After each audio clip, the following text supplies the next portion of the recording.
Welcome everyone, welcome to our channel. आज के video में हम करेंगे ह्यूमन रिसोर्स मैनेजमेंट और बिजनेस मैनेजमेंट के PYQs जो दिसंबर 2025 एग्जाम में आए थे। तो बिना कोई टाइम वेस्ट किए हुए फटाफट अपना स्टार्ट करते हैं MCQs। Which one of the following is not the objective of HRM? इनमें से कौन सा HRM का ऑब्जेक्टिव नहीं है? जब भी हम ह्यूमन रिसोर्स मैनेजमेंट पढ़ना स्टार्ट करते हैं सबसे पहले हम उसकी इंपॉर्टेंस, ऑब्जेक्टिव, यही सब हम पढ़ते हैं। ठीक है, तो बिल्कुल सिंपल क्वेश्चन है, एक एक करके ऑब्जेक्टिव देख लेते हैं। हमें बताना है कौन सा ऑब्जेक्टिव HRM का नहीं है। पहला ऑप्शन हमारे पास है सोसाइटल ऑब्जेक्टिव, वो ऑब्जेक्टिव जो सोसाइटी से रिलेटेड है। तो ये HRM का ऑब्जेक्टिव है, क्योंकि HRM क्या करता है, जैसे सभी लीगल कंप्लाइंसेस को फॉलो करता है, सभी को रिक्रूटमेंट यानी कि जॉब देने की कोशिश करता है। तो ये कुछ चीज़ें उसके सोसाइटल ऑब्जेक्टिव का पार्ट हैं। दूसरा ऑप्शन हमारे पास है ऑर्गेनाइजेशनल ऑब्जेक्टिव। ऑर्गेनाइजेशनल ऑब्जेक्टिव होता है जैसे ऑर्गेनाइजेशन के ऑब्जेक्टिव्स को फॉलो करना, जैसे ऑर्गेनाइजेशन के कुछ प्राइमरी गोल्स होते हैं उनको पूरा करना। ठीक है, ऑर्गेनाइजेशन की कोई और बायलॉज हैं उनको फॉलो करना, तो ये भी इसका ऑब्जेक्टिव है। तीसरा है फंक्शनल ऑब्जेक्टिव। फंक्शनल ऑब्जेक्टिव होते हैं, ये भी HRM के ऑब्जेक्टिव का पार्ट है। फंक्शनल ऑब्जेक्टिव में आता है जैसे ऑपरेशनल एफिशिएंसी को अचीव करना। ठीक है, ये सब चीज़ें इसमें आती है। फोर्थ हमारे पास है ग्रुप ऑब्जेक्टिव। ये कोई ऑब्जेक्टिव नहीं है HRM का, तो यही इसका आंसर है, क्योंकि हमें बताना था कौन सा HRM का ऑब्जेक्टिव नहीं है। तो फोर्थ हमारा आंसर है ग्रुप ऑब्जेक्टिव। अगले क्वेश्चन की तरफ बढ़ते हैं। अगला हमारा क्वेश्चन है which one of the following is not a type of organisation culture? इनमें से कौन सा ऑर्गेनाइजेशन कल्चर का टाइप नहीं है? ठीक है, तो यहां याद रखना नहीं है पूछा है। ऑर्गेनाइजेशन कल्चर के बारे में आपको पता ही है कि ये कल्चर के टाइप्स हमें दिए हैं चार्ल्स हैंडी ने। चार्ल्स हैंडी ने हमें कल्चर के टाइप्स बताए थे, और उन टाइप्स के अनुसार नॉन एंटरप्रेन्योरियल कल्चर, पहला ही जो हमारा ऑप्शन है वो ही इसका आंसर है, क्योंकि ऑर्गेनाइजेशन कल्चर का ऐसा कोई भी टाइप चार्ल्स हैंडी ने हमें नहीं बताया। बाकी ऑप्शन भी हम देख लेते हैं। दूसरा ऑप्शन है पावर कल्चर। ये चार्ल्स हैंडी ने बताया था कि ऑर्गेनाइजेशन के अंदर कुछ लोगों के पास अथॉरिटी होती है, पावर होती है, उसके बारे में बताया था। रोल कल्चर कि एम्प्लॉयज़ अपने काम को कैसे करते हैं, मतलब किस तरह के रोल में वो अपना काम करते हैं। एक इंडिविजुअल की एक आइडेंटिटी होती है, जैसे आप मैनेजर हो, कि आप सीनियर मैनेजर हो, कि आप CEO हो, आप डायरेक्टर हो, सबका अपना अपना रोल होता है। तो रोल कल्चर भी चार्ल्स हैंडी ने हमको बताया था। टास्क कल्चर, टास्क कल्चर भी हमें बताया था कि कौन सा काम किस प्रोसेस से होगा, कैसे होगा, ये हमें बताया गया था। ठीक है, हालांकि चार्ल्स हैंडी ने एक और चीज़ हमें बताई थी जो यहाँ नहीं है, एक होता है पर्सन कल्चर। ठीक है, वो भी उन्होंने हमें बताया था, आपको याद रखना है। तो हमारा आंसर है फर्स्ट, नॉन एंटरप्रेन्योरियल कल्चर। अगले क्वेश्चन की तरफ बढ़ते हैं गाइज। अगला क्वेश्चन है which one of the following is not a type of conflict? इनमें से कौन सा कॉन्फ्लिक्ट का टाइप नहीं है? ठीक है, तो टाइप्स ऑफ कॉन्फ्लिक्ट भी हमें केरन्स ने बताए थे। ठीक है, तो केरन्स ने हमें कुछ एक कॉन्फ्लिक्ट के टाइप्स बताए थे, तो देख लेते हैं कौन सा टाइप इसमें नहीं आता। सबसे पहला हमें बताया गया था टास्क कॉन्फ्लिक्ट। टास्क कॉन्फ्लिक्ट तो केरन्स ने हमें बताया था। ठीक है, ये कॉन्फ्लिक्ट का एक टाइप है। देखो कॉन्फ्लिक्ट का मतलब क्या होता है? कॉन्फ्लिक्ट का मतलब होता है डिसएग्रीमेंट होना। ठीक है, जब दो चीज़ों में कोई एग्रीमेंट नहीं होता या दो लोगों में एग्रीमेंट नहीं होता, उसी को कॉन्फ्लिक्ट कहते हैं। मतलब उससे डिसएग्रीमेंट होता है और उससे कॉन्फ्लिक्ट अराइज हो जाता है। ठीक है, तो सबसे पहले टास्क कॉन्फ्लिक्ट। तो कई बार टास्क को लेकर ना कॉन्फ्लिक्ट अराइज होता है कि काम को कैसे करना है। मान लो आपके दो मैनेजर्स हैं, वो आपको अलग अलग तरीका बता रहे हैं काम को करने का, तो यहाँ पर टास्क कॉन्फ्लिक्ट अराइज हो जाएगा। ठीक है, दूसरा है रिलेशनशिप कॉन्फ्लिक्ट। कई बार ये भी अराइज हो जाता है। एक्चुअली जो ह्यूमन बींग्स होते हैं वो इमोशनल होते हैं। हालांकि आप कोई जॉब पे काम कर रहे हैं, आप मतलब किसी कंपनी में जॉब करते हैं, ठीक है, तो वहाँ पर आपके लोगों के साथ रिलेशन कैसे हैं बहुत ज़्यादा मैटर करता है। तो कई बार इस वजह से भी डिसएग्रीमेंट हो जाता है। तीसरा है प्रोसेस कॉन्फ्लिक्ट। कई बार प्रोसेस की वजह से कॉन्फ्लिक्ट अराइज हो जाता है। ठीक है, कि काम करने की प्रोसेस क्या होनी चाहिए, इसको लेकर कॉन्फ्लिक्ट हो जाता है। फोर्थ है प्रोडक्ट कॉन्फ्लिक्ट। ऐसा कोई भी कॉन्फ्लिक्ट केरन्स ने हमको नहीं बताया, और हमें बताना था कौन सा कॉन्फ्लिक्ट का टाइप नहीं है। तो इसका आंसर है प्रोडक्ट कॉन्फ्लिक्ट। प्रोडक्ट कॉन्फ्लिक्ट जैसा कोई कॉन्फ्लिक्ट होता ही नहीं है। ठीक है, आगे बढ़ते हैं अगले क्वेश्चन की तरफ। अगला हमारा क्वेश्चन है given below are two statements, one is labelled as assertion and other is labelled as reason. कि एक स्टेटमेंट असर्शन है और एक रीजन है, ठीक है। तो हमें बताना है इसका आंसर क्या होगा। सबसे पहले दोनों स्टेटमेंट पढ़ते हैं। An effective appraisal system can contribute to competitive advantage by improving employee job performance. कि एक अच्छा अप्रेजल सिस्टम जो होता है वो एम्प्लॉय की जॉब परफॉर्मेंस को इंप्रूव करता है, साथ में कॉम्पिटिटिव एडवांटेज भी बढ़ाता है, ठीक है। ये स्टेटमेंट बिल्कुल सही है। अब देखिए क्या है, ये कह रहा है अप्रेजल सिस्टम के बारे में, ठीक है। अप्रेजल सिस्टम क्या होता है, जब भी कंपनी में लोग काम करते हैं, एम्प्लॉयज काम करते हैं, तो उनकी परफॉर्मेंस को चेक करने के लिए एक अप्रेजल सिस्टम अपनाया जाता है कि भाई वो ठीक से काम कर रहे हैं कि नहीं कर रहे हैं, या कौन सा एम्प्लॉय अच्छा काम कर रहा है, कौन सा एम्प्लॉय कम काम कर रहा है, ताकि जो भी कमियां हैं उनको ठीक किया जा सके। और अगर कोई कंपनी रेगुलरली अप्रेजल करती है अच्छे से, तो उसको कॉम्पिटिटिव एडवांटेज भी मिलता है, मतलब अपने कंपटीटर्स के मुकाबले एक एडवांटेज मिलता है। दूसरा, एम्प्लॉयज़ की जॉब परफॉर्मेंस भी बढ़ती है, ठीक है। ये स्टेटमेंट बिल्कुल सही स्टेटमेंट है, तो ए जो है वो बिल्कुल सही है। अब आर देखें, रीजन क्या है। असर्शन तो बिल्कुल सही है। रीजन है one serious challenge facing the performance appraisal relates to assessment of self manage teams. ये कह रहा है अप्रेजल सिस्टम का एक चैलेंज है, उसकी एक डीमेरिट है, एक शॉर्टकमिंग है। वो क्या है कि जो सेल्फ मैनेज टीम है वो अपने खुद का अप्रेजल कैसे करेंगे। ये बात भी बिल्कुल ठीक है, ठीक है। जैसे हर सिक्के के दो पहलू होते हैं, ऐसे ही अप्रेजल सिस्टम में उसकी मेरिट्स और डिमेरिट्स भी है। तो this is one of the challenge कि सेल्फ मैनेज टीम का अप्रेजल कैसे होगा। बिल्कुल सही बात है, यानी कि आर स्टेटमेंट भी बिल्कुल सही है। लेकिन हमें एक चीज यहां पे ये ध्यान देनी पड़ेगी कि दोनों स्टेटमेंट ठीक है, लेकिन जो फर्स्ट वाली स्टेटमेंट है ये अप्रेजल सिस्टम के बारे में बता रही है, ठीक है, और जो सेकंड सिस्टम है ये उसके चैलेंज के बारे में बात कर रही है।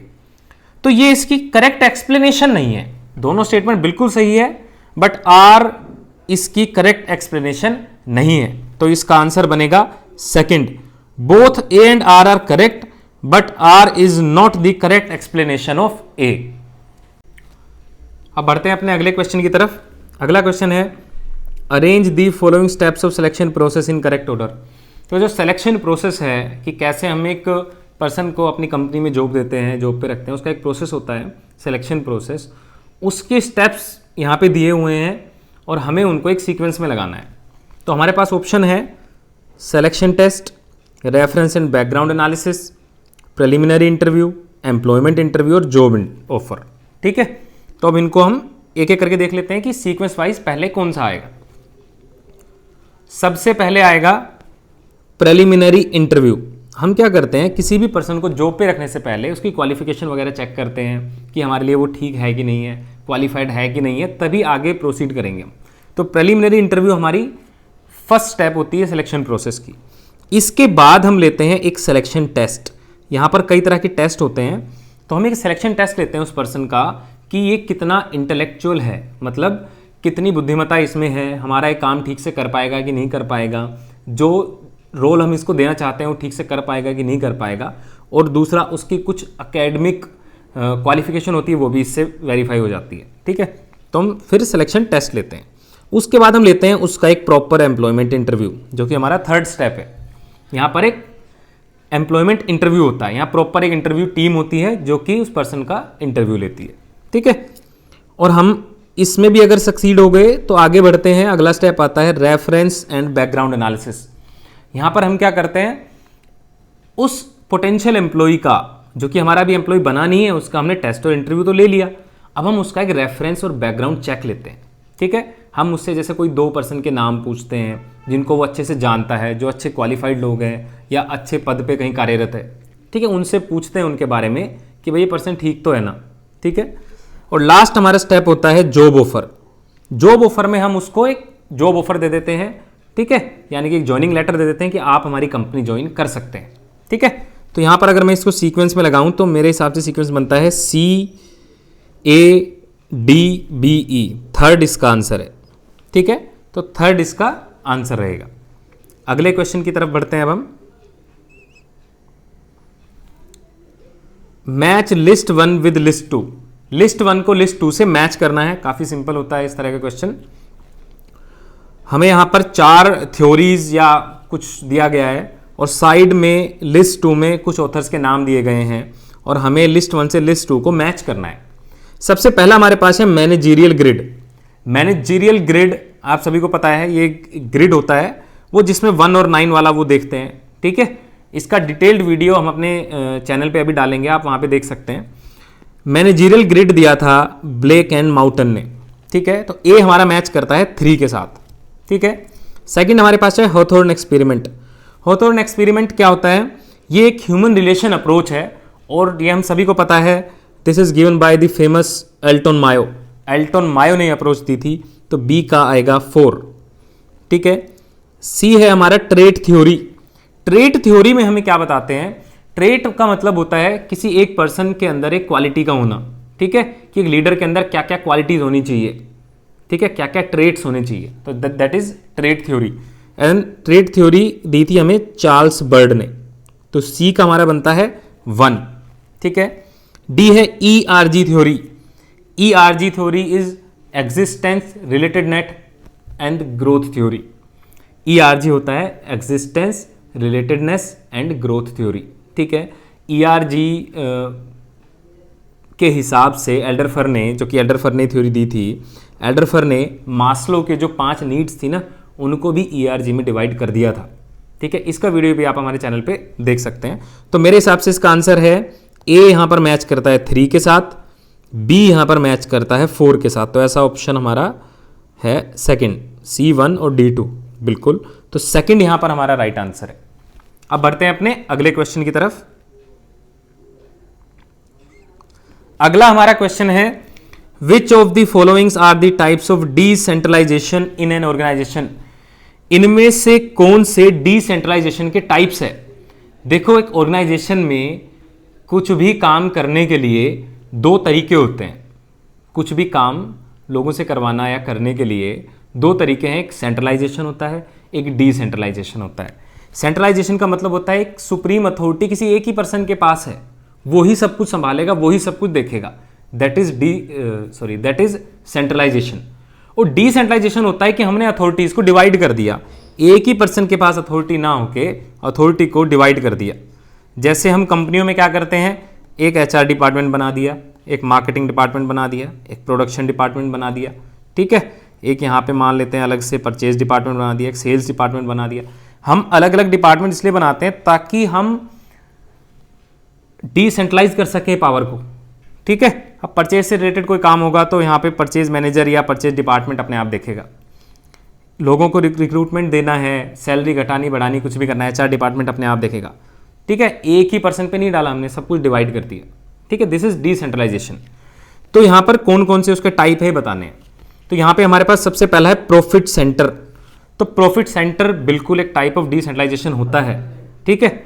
यहाँ पर हम क्या करते हैं कि प्रॉफिट सेंटर क्या होता है, चेक करता है कि कितनी हमारी कॉस्ट आ रही है, कितना रेवेन्यू आ रहा है और कितना प्रॉफिट हम जनरेट कर पा रहे हैं, ठीक है। तो बिल्कुल ये एक टाइप है। सर्विस सेंटर, सर्विस सेंटर जैसा कोई भी डिसेंट्रलाइजेशन नहीं होता, ठीक है। थर्ड है कॉस्ट सेंटर। कॉस्ट सेंटर होता है जो कि ये कोशिश करता है कि हम जो भी प्रोडक्ट बना रहे हैं इसकी कॉस्ट अभी कितनी है, ठीक है, हमारे कंपटीटर इसको कितने में बना पा रहे हैं, तो हमें भी अपनी कॉस्ट को कम करना चाहिए, कैसे हम कॉस्ट को मैनेज कर सकते हैं, किसी तरह से कॉस्ट बढ़े नहीं, तभी हमारा प्रॉफिट ज़्यादा होगा, ठीक है। तो कॉस्ट सेंटर भी एक डिसेंट्रलाइजेशन सेंटर होता है। फोर्थ हमारे पास है इन्वेस्टमेंट सेंटर। इन्वेस्टमेंट सेंटर का काम होता है रिटर्न ऑन इन्वेस्टमेंट को चेक करना कि हमने कितने पैसे कहाँ पर इन्वेस्ट किए थे, उससे क्या क्या रिटर्न हमको आ रहा है, ठीक है। तो यहां पर A, C और D जो है, A, C और D, ये हमारे डिसेंट्रलाइजेशन के टाइप हैं। हमारे आंसर है A, C and D, second हमारा आंसर है। जो ऑप्शन में सर्विस सेंटर दिया गया है ऐसा कुछ भी डिसेंट्रलाइजेशन नहीं होता, ठीक है। अब हम बढ़ते हैं अपने अगले क्वेश्चन की तरफ।